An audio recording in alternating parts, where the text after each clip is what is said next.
اپنی گورننس ٹھیک کرو. تم کچھ کرتے ہوئے دکھائی دو گے تو قوم اس سے زیادہ قربانی تو پہلے ہی دے رہی ہے. لیکن تمہاری تنخواہیں بڑھتی رہیں, تمہارے مبارات بڑھتے رہیں, تمہاری اسمبلیوں کی تنخواہیں بھی بڑھ جائیں, اس کا بجٹ بھی بڑھ جائے, اور عوام کا بجٹ جب تم کم کرو گے تو پھر لوگ کیسے تم پر اعتبار کریں گے؟ ٹرسٹ ڈیفیسٹ ہے جو اس وقت پوری قوم میں موجود ہے. اس لیے جماعت اسلامی پاکستان کے عوام کو اس طرح نہیں چھوڑے گی کہ جس کی جو مرضی آئی وہ کرے اور مزید ملک خراب ہو.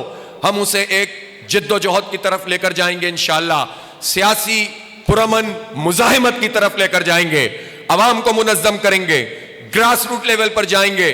اور تمام شعبوں سے میں کہنا چاہتا ہوں, عرض کرتا ہوں کہ آپ اس تحریک میں ہمارا ساتھ دیں. ہمیں اپنی ذات کے لیے کچھ نہیں چاہیے. آپ جانتے ہیں جماعت اسلامی کے لوگ اپنی ذات کے لیے نہیں مانگتے. اگر ذات کے لیے کچھ لینا ہوتا, ابھی آپ بتا رہے تھے نا, ایک سیٹ تو میرے نام کر دی تھی نا انہوں نے, تو وہ تو میں نے نہیں وصول کی. جو جیتا ہے اس کو دو, لیکن جو اتنی ساری سیٹیں جیتی ہیں وہ کیوں نہیں دیتے؟ میری آواز بند کرنے کے لیے, میری پارٹی کی آواز بند کرنے کے لیے آپ مجھے خیرات دینا چاہتے ہیں. یہ خیرات نہیں چاہیے. جو جیتے ہیں اسے جتاؤ, جو ہارے ہیں اسے ہراؤ. یہ نہیں چلے گا, لولی پاپ نہیں چلے گی. تو ہمیں اپنے لیے کچھ نہیں چاہیے, ہمیں اپنی لیڈرشپ کے لیے بھی کچھ نہیں چاہیے. اس قوم کو پتا ہونا چاہیے کہ جماعت اسلامی اس قوم کے بچوں کی لڑائی لڑ رہی ہے, اپنے مستقبل کے لیے لڑ رہی ہے. اور ہم صرف باتیں نہیں کرتے, جو ہمارے بس میں ہے وہ کرتے ہیں. یہ آئی ٹی کا بنو قابل پروگرام, یہ تو حکومت کے کرنے کا کام تھا. آج کے زمانے میں صرف $3 بلین کی اگر ہماری ایکسپورٹ ہو, جس پڑوسی سے آپ دوستی کی پینگیں بڑھا رہے ہیں وہ $300 بلین سے اوپر ہے. ٹھیک ہے وہ 5-6 گنا بڑا ہے تو اسی ریشو سے ہونا چاہیے تھا نا. کیا پوٹینشل کم ہے ہم میں؟ کیا صلاحیت کم ہے؟ کیا نوجوان کچھ کر نہیں سکتا؟ ظالموں, تم نے ان لوگوں کو اس طرح سے بنا دیا ہے کہ ان کی یہ صلاحیت چھین لی ہے, مواقع چھین لیے ہیں. ہم تو اپنے پلیٹ فارم سے 25-30 ہزار نوجوانوں کو کورس کرا چکے اور پورے پاکستان میں بنو قابل لانچ کر رہے ہیں. آئندہ 2-3 سال میں 1 لاکھ ٹیچر اور 10 لاکھ سے زائد بچوں کو آئی ٹی کے فری کورسز کرا دیں گے انشاءاللہ. یہ کام تو ہم کر لیں گے, لیکن تم بتاؤ تم کیا کر رہے ہو؟ انرجی کرائسس ہے, آئی پی پیز کے دھندے ہیں, سب اسی میں یہ شامل ہیں. آئی پی پیز بھی تمہاری, شوگر ملیں بھی تمہاری, جاگیر بھی تمہاری, اور غریب اور مڈل کلاس کو آپ دباتے رہو. اب یہ دھندا نہیں چلے گا. یہ اب عوامی لیڈرشپ ہے جو جماعت اسلامی کی صورت میں آگے بڑھے گی. لوگ کہتے ہیں جماعت اسلامی میں شامل نہیں ہو سکتے. آپ میں سے جو اس وقت جماعت اسلامی میں شامل ہونا چاہتا ہے ابھی شامل ہو جائے, کوئی رکاوٹ نہیں ہے. سب کے لیے دروازے کھلے ہوئے ہیں, سب آئیں. ہمارا ذاتی ایجنڈا نہیں ہے, پارٹی ایجنڈا نہیں ہے. کھوسو صاحب کو میں ویلکم کہتا ہوں, تشریف لائیے. ہمارا ایجنڈا قوم کا ایجنڈا ہے.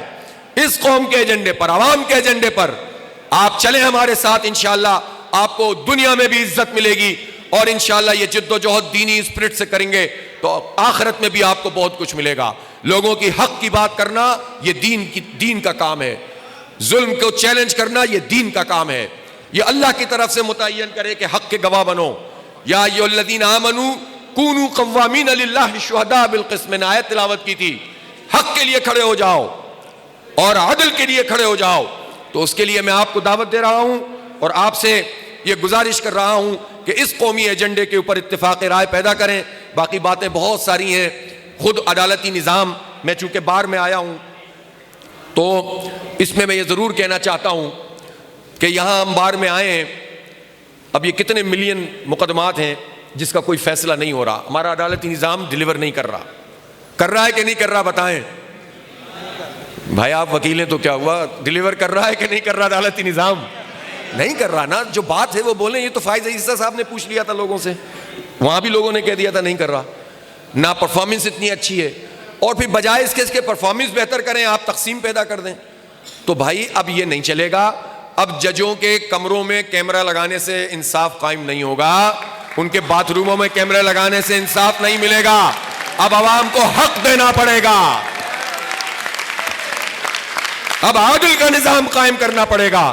اور میں عدالتوں سے بھی کہنا چاہتا ہوں, ایک چھوٹے جج کے لیے جو نچلی سطح کا ہوتا ہے اس کے لیے تو پورا میکینزم موجود ہے.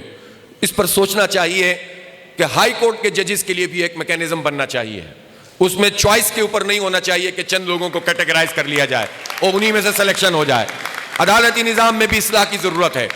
پھر ان کیسز کے حوالے سے بھی دیکھنا چاہیے. اور ہم یہ سمجھتے ہیں, جماعت اسلامی یہ سمجھتی ہے کہ ہمارے ملک میں جو عدل اور انصاف ہے وہ بہت نچلی سطح پر یہ نظام بن سکتا ہے اگر ٹرسٹ ڈیفیسٹ نہ ہو پولیٹیکل پارٹی جو اوپر آ رہی ہے اس کے اور عوام کے درمیان. اگر ہم لوکل باڈیز کو امپاور کریں اور اس کے تحت پنچایت, جرگے یا مصالحتی انجمن کا نظام قائم کریں, 70% مسئلے لوگوں کے حل ہو جائیں گے لوکل سطح پر.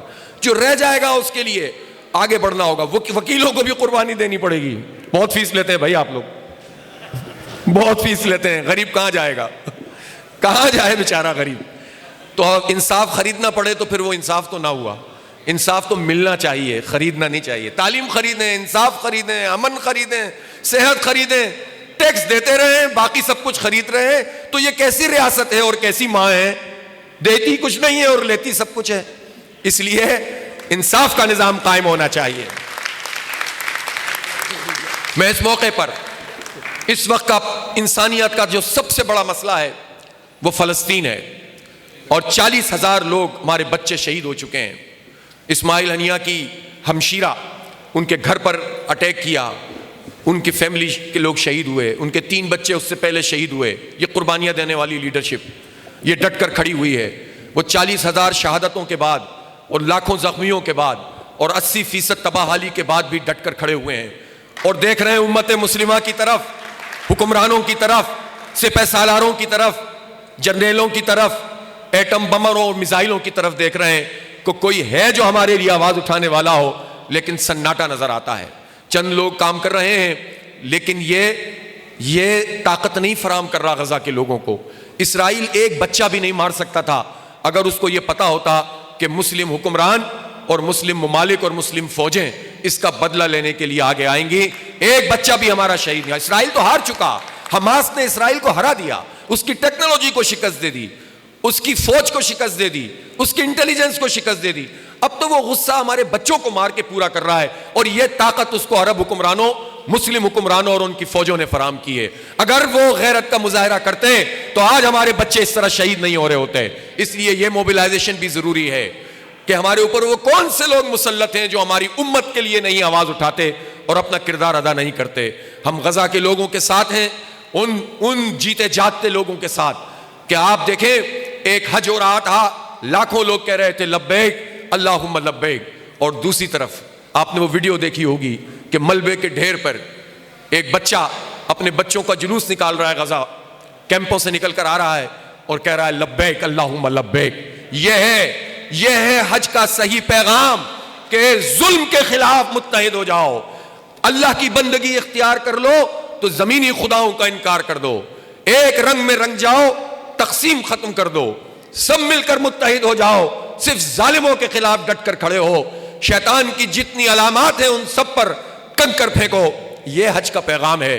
یہ پیغام تو غزہ میں رہتے ہوئے لوگوں نے دے دیا, ملینز کی تعداد میں شاید حاجی وہ پیغام نہ دے سکے جو غزہ کے مجاہدوں نے اور ان بچوں نے دے دیا ہے. اس لیے ہم ان کے ساتھ کھڑے ہیں, ہم کشمیریوں کے ساتھ کھڑے ہیں. ہم خطے میں افغانستان, ایران اور چائنا اور پھر رشیا, ان سب کے ساتھ ایک مضبوط اتحاد بننا چاہیے, اور اس کے نتیجے میں امن قائم ہوگا. ہماری اسٹریٹجک پوزیشن ہے, ہمیں پتہ نہیں کیا بھکاری سمجھ لیا ان ظالموں نے, ہماری بڑی زبردست پوزیشن ہے.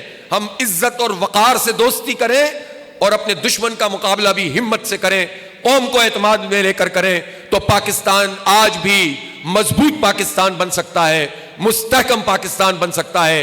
ان جعلی طریقوں سے نہیں بنے گا جس کا اعلان 2 دن پہلے کیا گیا ہے. بہت بہت شکریہ. وآخر دعوانا الحمدللہ رب العالمین.